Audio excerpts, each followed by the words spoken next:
ढाका में बांग्लादेशी फ़िज़ाइया के तैयारा हादसे में जाँ बहक अफराद की तादाद 31 हो गई, जबकि 160 ज़ख्मी हैं।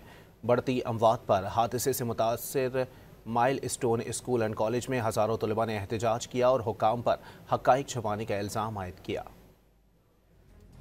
तैयारा हादसे पर बांग्लादेश में शदीद गम और गुस्सा पाया जा रहा है। ढाका के mile stone school and college में हज़ारों तलबा ने एहतजाज किया।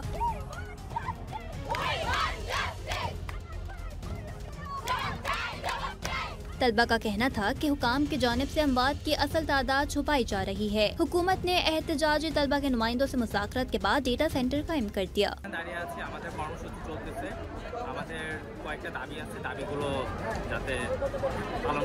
मुतासरीन के ईसाल सवाब के लिए मसाजिद में इज्तिमाई दुआओं का एहतमाम किया गया। जाँ बहक बच्चों, उस्ताद और दीगर मुतासरीन के लिए फातिहा ख्वानी की गई। गुज़िश्ता रोज बांग्लादेशी फ़िज़ाइया का तरबियती तैयारा मामूल की परवाज के दौरान mile stone school and college की इमारत से टकरा कर तबाह हो गया था। हुकाम के मुताबिक अब तक 27 अफराद हलाक हो चुके हैं, जिनमें 25 बच्चे भी शामिल हैं। तलबा तंजीमों ने मुतालबा किया है कि मुतासरा खानदानों को इंसाफ फरहम किया जाए।